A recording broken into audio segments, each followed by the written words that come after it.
গাছ দেখতে পাচ্ছ বেসিংটা লাগিয়ে দিয়েছি। এবার আজকে জল ছাড়া যাবে না, ভিতরেরটা দেখিয়ে দিচ্ছি। শাওয়ার হচ্ছে, এই হচ্ছে এটা কোমর দেখতে পাচ্ছ, খুব সুন্দরভাবে জলটা পড়ছে।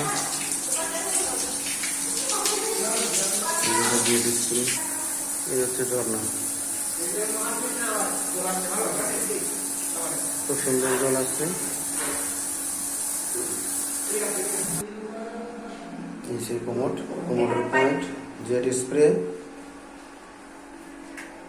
জেট স্প্রে খুব সুন্দর, প্রেসার আছে ভালো। এখন শুধু একটা জেট স্প্রে বাকি থাকলো, ওটা নিয়ে আসলে দাদা লাগিয়ে দেবে। সিস্টেম বক্সের পয়েন্টটা দেখে নাও,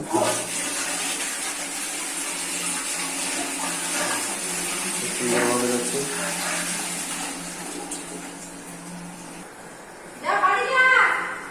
ভিডিওটা যদি ভালো লাগে আপনাদেরকে, তাহলে অবশ্যই একটা লাইক আর শেয়ার কমেন্ট করে অবশ্যই জানাবেন। এরকম নতুন নতুন ভিডিও আপনাদের সামনে আপডেট দিতে থাকবো, পাশে থাকবেন। ধন্যবাদ।